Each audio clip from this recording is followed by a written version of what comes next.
Tonight, Mark Carney and Pierre Poilievre face off for the first time in Parliament. Please forgive me for my late arrival to the session. The pleasantries and the jabs. He may notice a few things have changed since he was here last. We break down the government's priorities and challenges with a special Monday night ad issue. A Toronto man is dead after a brutal attack while he slept on a bench. Among those charged, a 12-year-old boy. You just shake your head at it. It's unbelievable. The growing number of young people accused of violent crimes. And the White House promises a crackdown on left-wing groups following Charlie Kirk's murder. The radical left causes tremendous violence. How the vice president used Kirk's own podcast to threaten political opponents. From CBC News, this is The National with Chief Correspondent Adrienne Arsenault. Thanks for joining us. Well, Parliament is now officially back in session. First came the laughs, then the heckling, and from both sides of the aisle, clear priorities for the weeks ahead. On this very first day, another first, too, with Pierre Poilievre fresh off his by-election win, he and Mark Carney can now face off in the House of Commons. So housing, affordability, and immigration, all hot topics, but it was the dynamic between those two leaders that had many leaning in. Ashley Burke shows us how it all unfolded. How do you feel going into this question period? A prime minister still finding his feet, facing off against an experienced rival. The honourable leader of the opposition. The Conservatives leader returning to the House of Commons after losing a seat and winning another one over the summer. I thank the Prime Minister for calling a prompt by-election. I wonder if one day he might regret that decision. Mark Carney welcoming Pierre Poilievre back and noting his absence. He missed the largest tax cut for 22 million Canadians. He missed the cut on the GST for new homes. The two leaders going toe-to-toe in the chamber for the first time. We have a Liberal Prime Minister breaking promises, making excuses, running massive deficits with costs, crime, and chaos out of control. Mr. Speaker, when will the Prime Minister match the grand promises with the real change Canadians need? Mr. Speaker, I understand the minister, or the minister. Carney sometimes stumbling, answering one French question in English, and running out of time to deliver his answers, unlike his more practiced opponent. He said grocery prices would go down. They're going up faster than ever before. He promised to create jobs. He has the second highest unemployment in the G7. $60 billion in new projects announced last week. $200 billion in investment announced last week.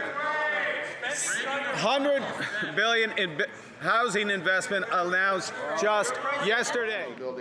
The Liberals asking the Conservatives to work with them this fall. I see the lyrics might have changed a little bit, but the music stays the same. And that is a tone that I think Canadians rejected in the last election. The Conservatives offering to be more cooperative. So we're going to oppose the government where it makes sense. We are going to support things that make sense, and we are going to expose what they're not telling us. The Conservatives have signaled their priority this fall is focusing on crime, the cost of living, and immigration. And Ashley, what can we expect from the Liberals this fall? Adrienne, a source tells me the government plans to table a new piece of legislation on Friday to make it illegal to willfully intimidate or obstruct people from entering places of worship. And next month, the Justice Minister says a new bill is coming to tighten Canada's bail system and to strengthen sentencing for violent repeat offenders.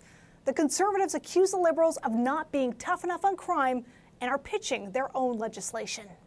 All right, Ashley Burke in Ottawa. Perhaps the centerpiece of this fall sitting is the Prime Minister's first budget. No firm date has been set, but the Liberals are already warning about a significant deficit.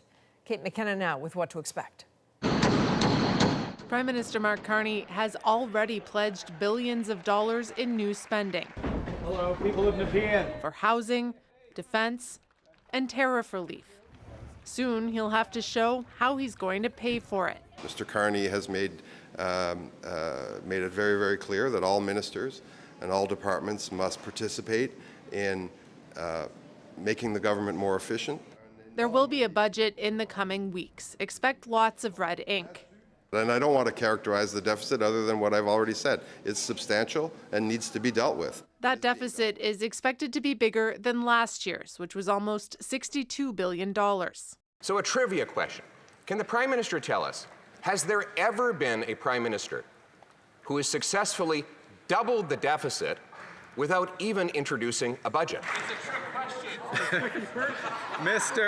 Mr. Speaker, this government is undertaking the biggest investment in protecting Canadians in the Canadian military. Earlier this year, ministers were asked to find ambitious savings, but exactly what could be cut, Liberals aren't saying. There are a lot of things that I think need to be reviewed in terms of excesses that may occur. How will government spending impact the outlook for Canada? It's still very early days. This economist says Mark Carney's budget has to help tariff-stricken sectors while also trying to boost long-term growth. Balancing those short-term needs with the long-term ones is going to be the biggest issue with this budget. How do they fine-tune this so that they come out with the right balance at the end? The government is now adding a little additional intrigue. For weeks, ministers have been saying that the budget is coming in October. Now the Prime Minister's office is no longer saying that, prompting speculation that it could be punted to November. Kate McKenna, CBC News, Ottawa. Our chief political correspondent, Rosemary Barton, was, of course, watching the House very closely today. So, Rosie, it's hard to know, I guess, what to make of this first question period. Yeah, Adrienne, I mean, first an acknowledgement to everyone. The question period is not the end-all and be-all of what happens in Ottawa or even what matters in politics. But this is the first time Mark Carney and Pierre Poilievre have come face-to-face since the debate during the election. So the dynamic is worth noting, and it was pretty cordial. It's also pretty obvious, watching the two of them, that Pierre Poilievre is the leader who has the most experience in the House of Commons, is the most comfortable speaking in these short sound bites that are effective in that format. And you heard Poilievre push for evidence of results from the government in this first 6 months. As you saw there in Ashley's story, the Prime Minister didn't have the best showing today. He was struggling to answer within the time constraints of question period. But perhaps the more critical issue for him, he wasn't really able to communicate clearly in this setting anyway, what the government has done over the past 6 months and how those decisions will affect or help Canadians. One final thing to watch for, Adrienne, though, as well as delivering on some of these promises this fall, the government will also be looking for ways to collaborate with other parties to get legislation passed, and there does appear to be some openness, depending, of course, on the issue itself. All right, Rosie, thanks very much. Sure. And Rosie will be back with a special edition of At Issue for their takes on the dynamics in the House. That is in about 20 minutes. Well, voters in Newfoundland and Labrador will head to the polls next month. We're heading to the polls on October 14th, 2025. For a provincial election here in Newfoundland and Labrador. It's the first campaign for Liberal leader John Hogan and for his main rival, Conservative leader Tony Wakeham. Healthcare is expected to be the dominant issue. And 2 people have been charged with murder, including a 12-year-old boy in what Toronto police are calling an extremely violent and unprovoked crime spree targeting vulnerable people. Jamie Strachan now with the investigation and the concerns about a rise in young offenders.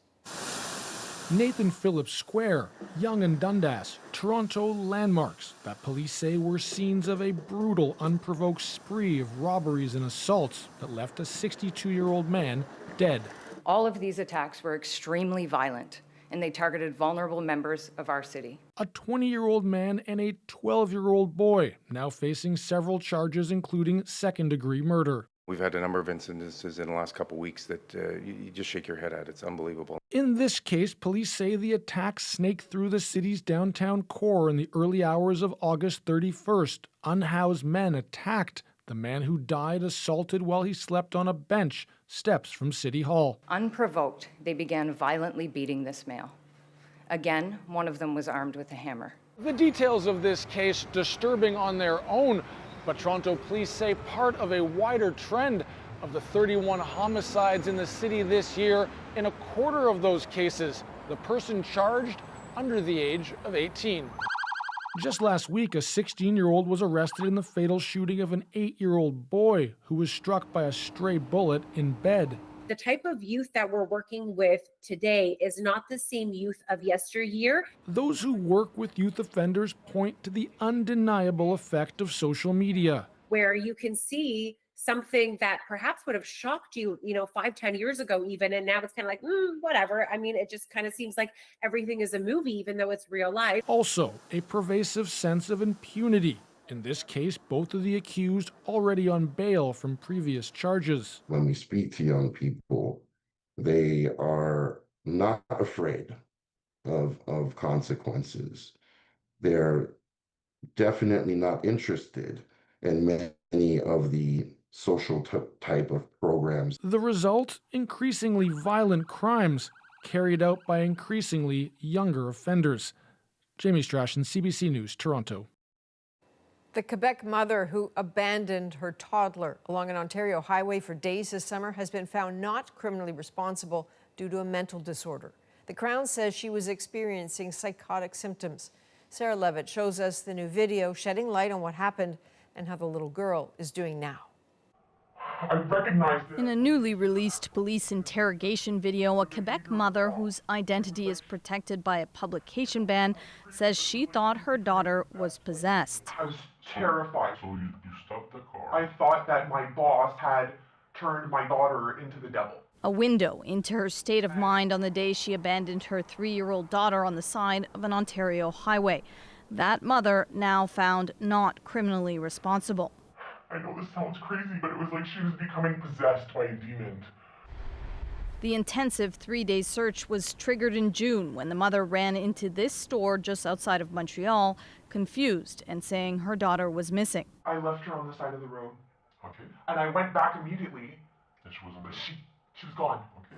Searching by air and on foot, Quebec police scoured the area, but it was Ontario police who eventually found the girl in their province, dirty and disheveled, but alive. An exhaustive psychiatric evaluation found she had schizoaffective disorder. The defense and the prosecution accepted the finding. She cannot know if what is right or wrong, and it's because of this mental illness. The search and discovery of the 3-year-old safe, alive, captivated the country, but her experience has left scars, including nightmares. Psychologically, it's hard. It's hard for the family. The father of the young lady told us that she cannot be left alone anymore.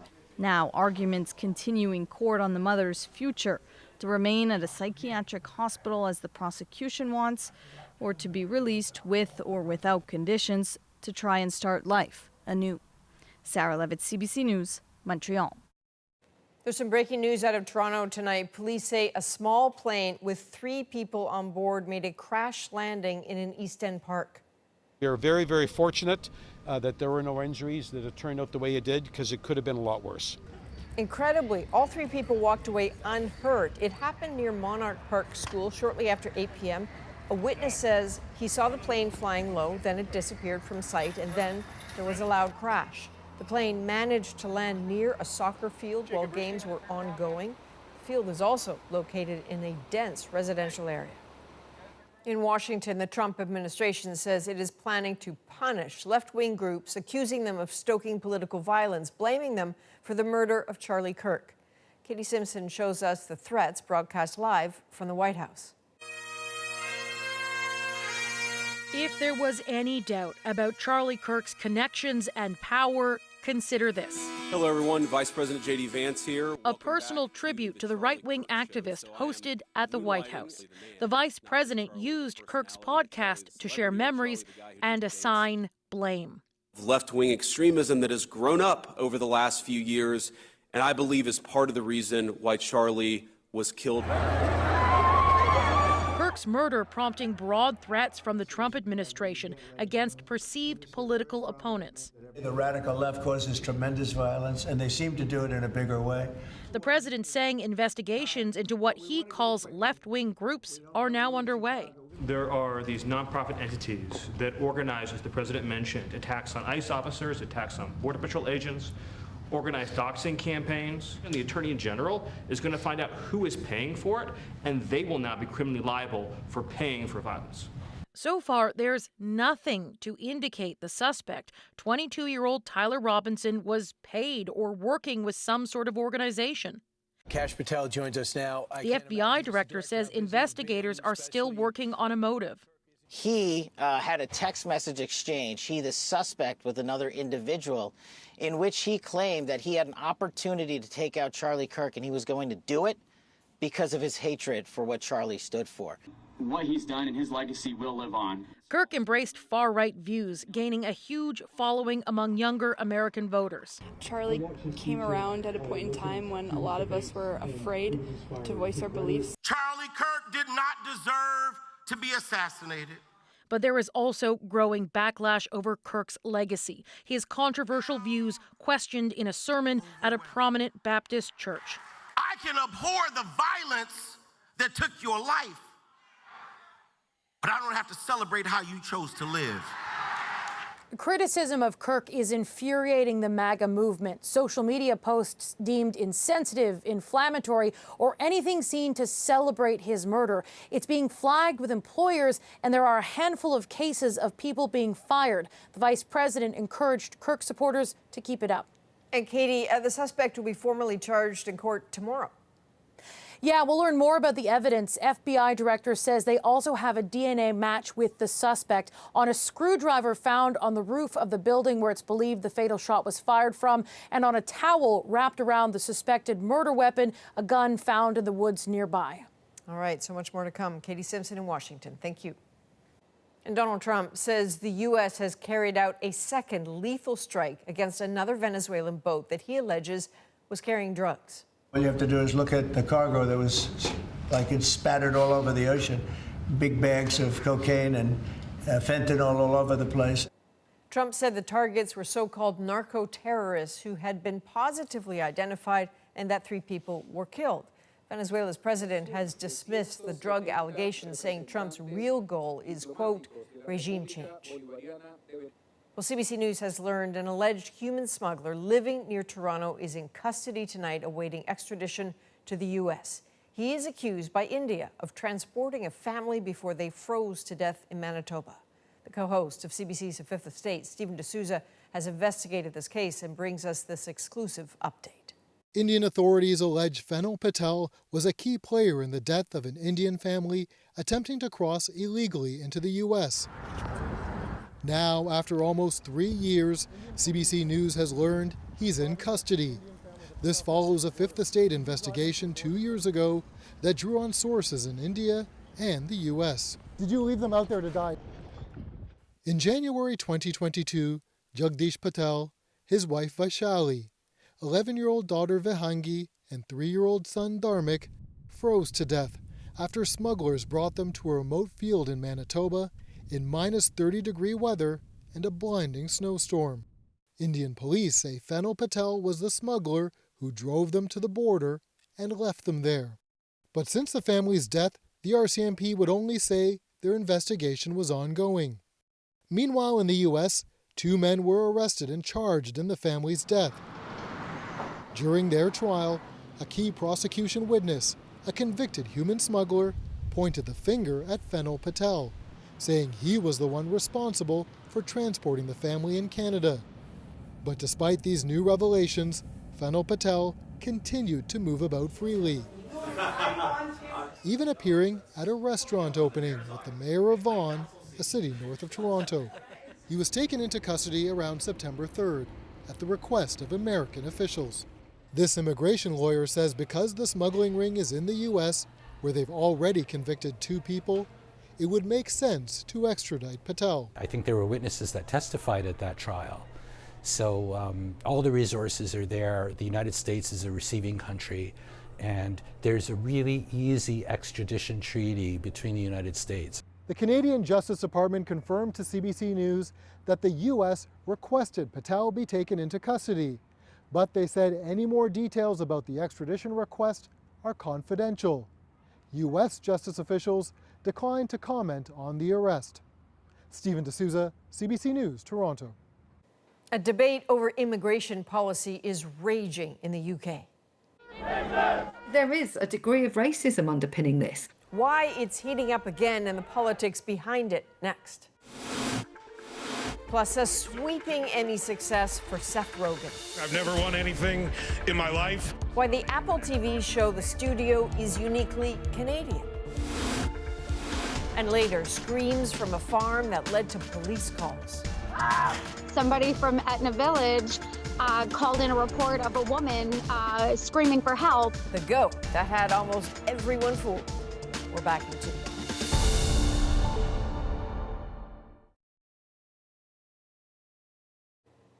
Donald Trump heads to London tomorrow for his second state visit. The U.S. president will meet Britain's prime minister, who is struggling with sagging polling numbers.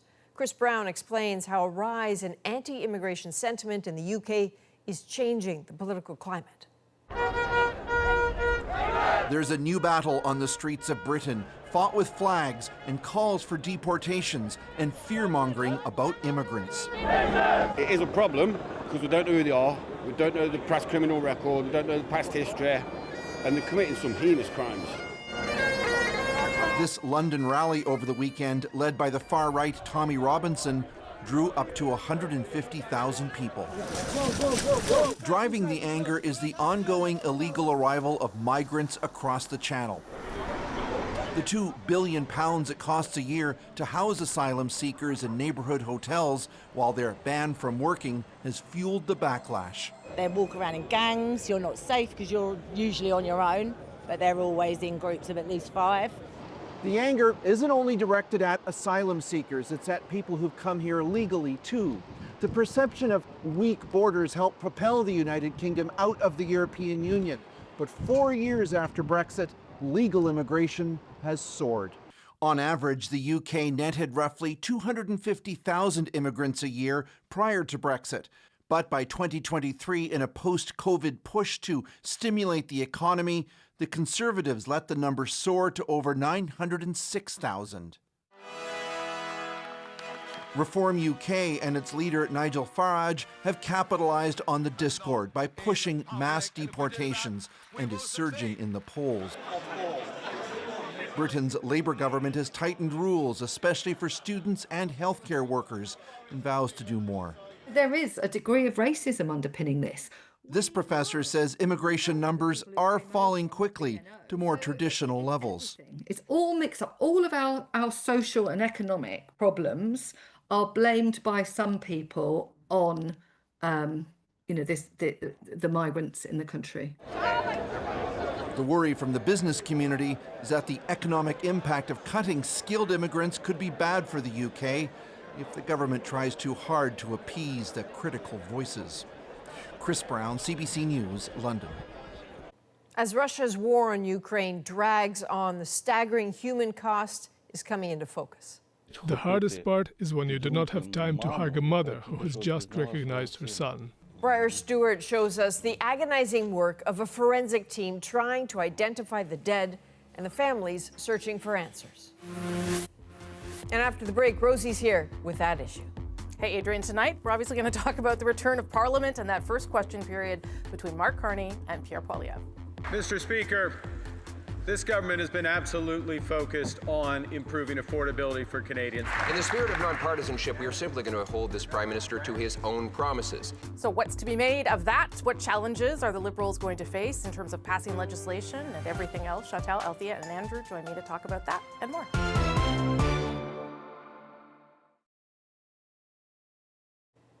The Apple TV comedy The Studio swept the Emmy Awards last night. The show pokes fun at the inner workings of Hollywood. And as Ali Chiasson shows us, for a U.S. production, it sure feels distinctly Canadian. And now the Emmy for lead actor in a comedy series goes to Seth Rogen, The Studio.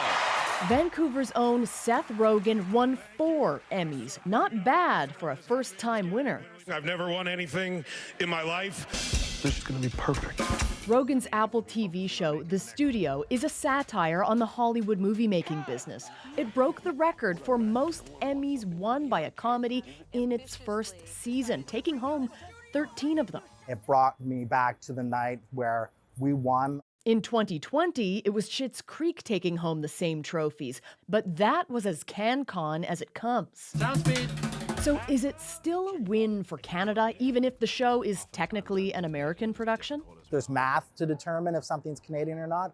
To be considered CanCon, a production needs to earn a minimum number of points by having Canadian directors, screenwriters, performers, and a majority of production costs must be paid to Canadians or Canadian companies. I kind of step back from all of that. And you look at somebody like Seth Rogen and Evan Goldberg, you know, they grew up in Canada. They have Canada really just baked into who they are. There's zero margin for error on this shot. Action, please! There's also Canadian icons Catherine O'Hara and director Sarah Polley, too. But the Canadiana in the studio goes beyond its creators and cast. This is a show that's infiltrated from top to bottom with Canadians that are using this vehicle as a way to show the nuances of Hollywood in a way that I think Americans could never quite see for themselves. We don't make artsy films. It's a behind-the-scenes comedy poking fun at the eccentricities of the ego-driven Hollywood movie-making business. There's like a level of separation there that this team has really eyed in a really specific way that obviously was rewarded last night. We're under. Thank you. Not bad for two childhood friends from Vancouver. Ali Chiasson, CBC News, Toronto. Now it's time to dig deeper into the stories shaping our world tonight. Parliament is back in session, and so are Rosie and At Issue. At issue tonight, the return of the House. After winning his Alberta by-election, Pierre Poilievre made his return to the Commons. Please forgive me for my late arrival to the session. I had some meetings with extremely important people in East Central Alberta, Mr. Speaker. I understand the Leader of the Opposition was busy. He missed the largest tax cut for 22 million Canadians. The Leader of the official opposition quickly got down to the business of holding the government to account. In the spirit of nonpartisanship, we are simply going to hold this Prime Minister to his own promises. He promised that he would spend less. He's already spending 8% more. I think if we are going to build the strongest economy in the G7, and we will, we need to be clear. We need to be clear about the scale of the crisis we are in. So what did we learn and see in the much-awaited meeting between Carney and Poilievre, and are there signs that anything has changed inside the House? I'm Rosemary Barton, here to break it all down on At Issue. Chantal Hébert, Andrew Coyne, and Althea Raj, a special mini At Issue. And we've all decided collectively at a group that Althea is going to start. What did you make, Althea? This is the first time they've been in a room, probably, since the debate. How do you think they fared? Well, they have been in touch with each other. The Prime Minister said that he had spoken to Pierre Poilievre on Friday. I think they were all on their best behavior, frankly. There was a lot of seizing each other up, and it was quite polite, and it wasn't like gloves off, and there was no name calling. It was like a nice moment of civility that we don't actually often see that often in the House of Commons. Now, there was still hyperbole, of course, where the Conservatives say, oh, the Liberals are, they haven't changed at all, and they're still responsible for everything bad in the world. And I'm not sure that you can really blame Mark Carney for that in the past, 6 months that he's been there. But in any case, it was, I thought, quite positive. The interesting thing that happened today, though, is I think that the Liberals realized that it is not going to be a cakewalk this fall sitting, because they don't have a natural dance partner. They started off with talking points that the Prime Minister repeated on Sunday and that the House Leader mentioned on Monday, where he said that basically, the Prime Minister's getting along really well with the premiers across the country and stakeholders, and the politicians in the opposition benches should just get along and side with the Liberals. And at the end of the day, on CBC, Steve McKinnon was not saying that at all. And so all the opposition parties have said today, we will support good things when we like them, and we will vote against things that we don't like. And it's not clear what would be in the budget that some people would not like and that some people would like. Was there anything in the back and forth there, Chantal, that gave you any indication of the strategy, I guess, for each side going into the fall? In French, the Liberal House Leader actually said, we're not here to haggle, we're here to govern. So that doesn't seem like an overture to make a deal. And in a news conference, the Bloc Québécois leader was asked, so how do you feel about, looking at the budget? Do you think there's a chance you could find your way to support it? And the answer was, it's really not looking good. Yep. So that's basically where things stand. There's a lot of positioning in there. I think the Liberals have to take for granted that the Conservatives will not support the budget. Hard to imagine Pierre Poilievre going to a leadership review having supported the budget. It's important for the Liberals, I guess, to send a message to the NDP in particular that, you know, if you don't like our budget and you want to bring us down, we will have an election. Do you really want an election? And that is the party that is weakest when it considers an election, as opposed to the Bloc and the Conservatives. But that is mostly positioning, and it will take a few more weeks to see where things are really going. I believe that the fate of the budget will hinge on public reaction to the budget. And if I can remind you, in 2008, just after an election, suddenly the House caught on fire because of a section in a fiscal update that dealt with political financing. And the opposition parties came together and wanted to make Stéphane Dion the prime minister. So it's going to be a powder keg. I'm not sure anyone wants to light it, but accidents do happen. They sure do. Talk about all that, Andrew, but also whether you think the having Mr. Poilievre back in the House will have any impact on how things unfold. I think it already did. Just by being in Parliament, he's closed a lot of the stature gap that had opened up. Frankly, I think we saw the benefits of his greater experience in Parliament. I thought he looked much more fluent and at ease. I thought the Prime Minister looked a bit wooden, frankly. He can be that way at the best of times. Look, it's good to see Parliament back, first of all. We're almost 9 months into the year, and they've only sat for 4 weeks.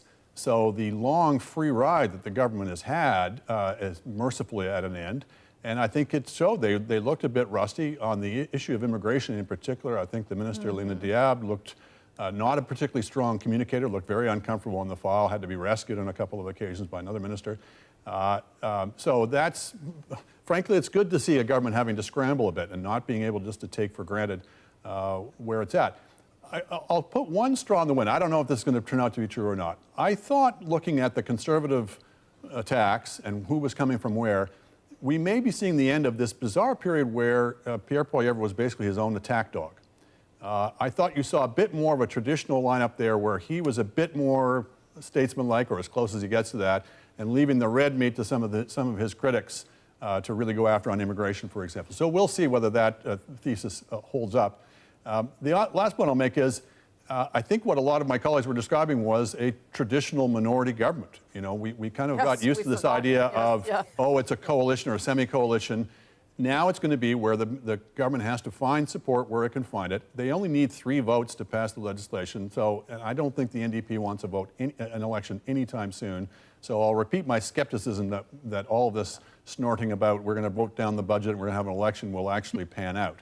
But you know, welcome back to minority government politics circa Stephen Harper. Yeah, or 3 abstentions. Or Justin Trudeau earlier on. Yeah, you don't even need 3 votes. You need 3 people not to show up. That's right. And vote on that day. I think that's a good observation. Chantal, you want in there? No, nature calls and then the government survives. Yes, we've seen that movie before. The opposition parties, I'm talking about the Bloc and the NDP, have 2 decisions to make. 1, do they want an election? Do they want to support the budget? And 2, do they want an election? And if they don't want to support the budget, that second decision is avoidable. It's up to them to decide how they go about it. But I go back to my main argument. It will depend on whether the budget comes down to fury amongst many voters. And you mean by cuts? Is that what you think will cause fury? Well, I mean, you know, there are budgets that work well, and there are those that do not. And if the public reaction, the initial public reaction, is very negative, plus the business reaction, then the opposition parties will have a harder time finding that they need to take a walk outside when the vote comes. Althea? I think the challenge for the government is that there is a poison pill in what looks like the budget for every political party. There will be so much spending that it's too toxic for Pierre Poilievre and the Conservatives to support it.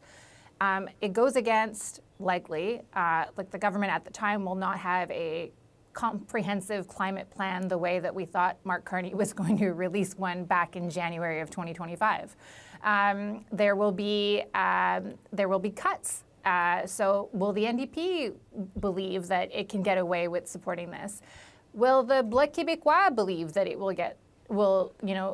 is to its advantage to support this? And Mr. Blanchet has been very clear, to the Conservatives. I believe he said last week, basically, you guys tarnished us by suggesting that we were in bed with the Liberals. Now it's your turn to get in bed with the Liberals because we don't want to have anything to do with them. Yeah. This despite saying that he was going to give the Carney government about a 1-year reprieve to get things on track. So it is a bit of a challenge because it's kind of hard to fit the Carney government on the political spectrum and see who its natural dance partner will be. And it's not just on the budget. It will also be on substantive pieces of legislation like C2, for example, that's going to have a really hard time in the House and in the Senate. And the other thing I just want to add is in November, there may be more than 3 votes that they're looking for.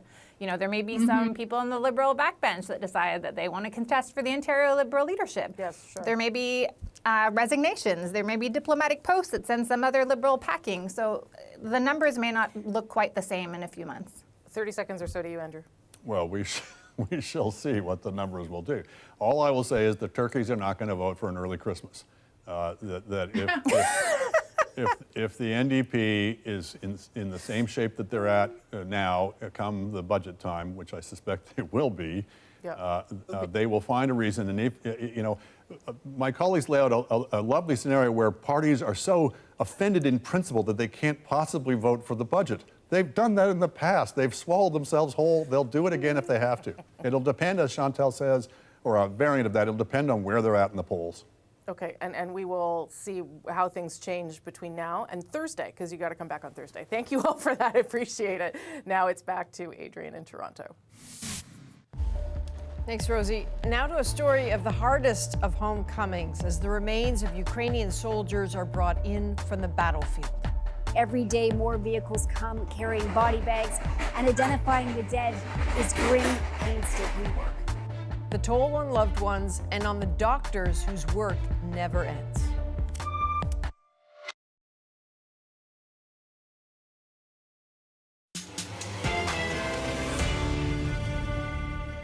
The hard work and the incredible strain as Ukraine struggles to identify its soldiers lost to war.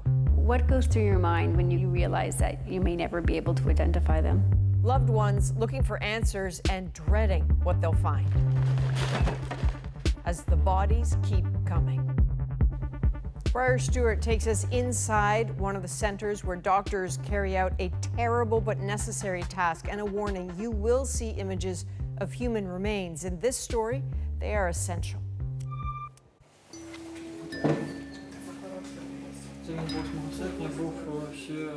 The anguish of a grieving family as they search for an answer they don't want to hear. Victoria Lance and her family are at a morgue in Dnipro, Ukraine, looking for something that would confirm whether her son, Vladislav Harkov, was killed. He's been officially missing since mid-August after he was sent to the front, leaving behind his 9-year-old daughter and his now shattered wife. They're studying images of unidentified remains, looking for familiar markings and personal belongings. What do you want people to know about your son? I just want him to be with us. I don't know where he is. We have a claim in that he's missing. And there are thousands of mothers and wives just like me.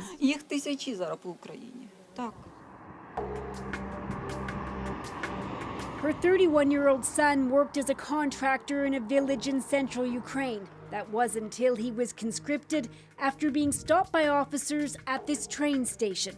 He was sent to military training and then on to the front line. I want the whole world to know about this. Why take our ordinary children?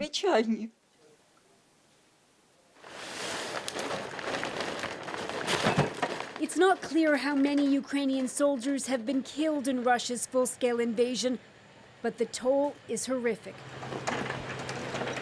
Last year, Kiev said more than 40,000 soldiers were killed. Another 60,000 Ukrainians are listed as missing. Most of them were serving in the military. The morgues in Dnipro are some of the busiest in the country. Every day, more vehicles come carrying body bags, and identifying the dead is grim, painstaking work. Lance and her family think they have found her son. They viewed a body which was found with a simple wooden cross like this one. It looked very similar to one Kharkov had.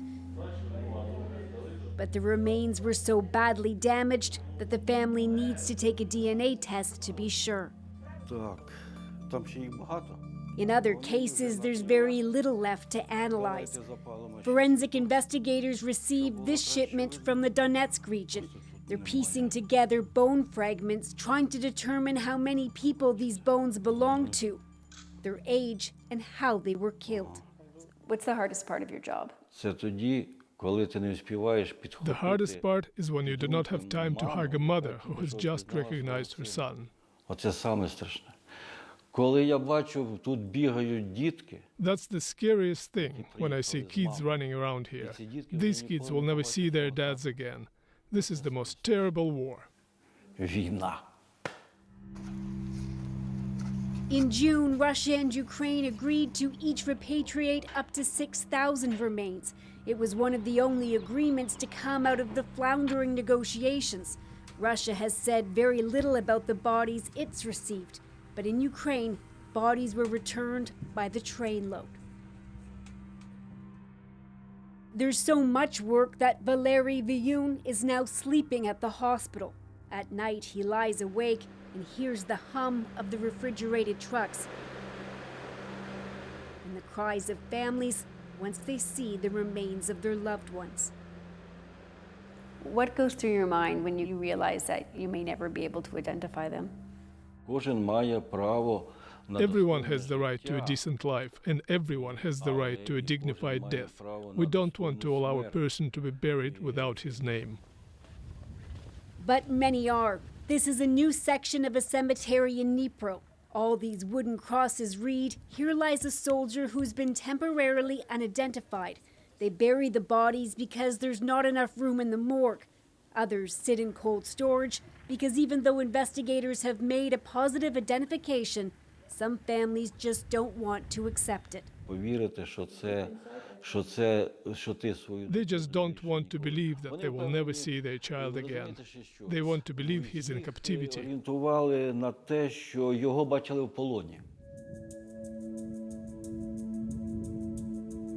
Lance has been told it could be a few months before she finds out if it was her son's body at the morgue. Is it him? I hope that it was a mistake and was just a terrible dream. Like so many others, she's waiting on a phone call she fears because she isn't yet ready to bury her only son in their village cemetery. Breyer tells us that forensic investigators with the Red Cross are on the ground in Ukraine. In some cases, the group has provided additional equipment. Red Cross workers have also given some expert advice on how to scale up a system that was not designed for the toll of a grinding war. Now, we have more ahead. Our moment is just after the break. Stay with us.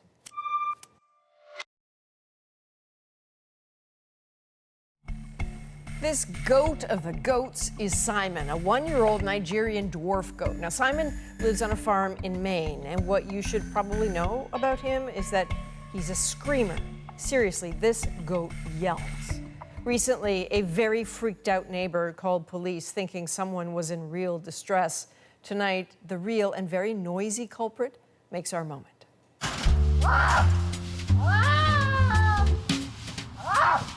Simon has been very vocal the last couple weeks, very vocal.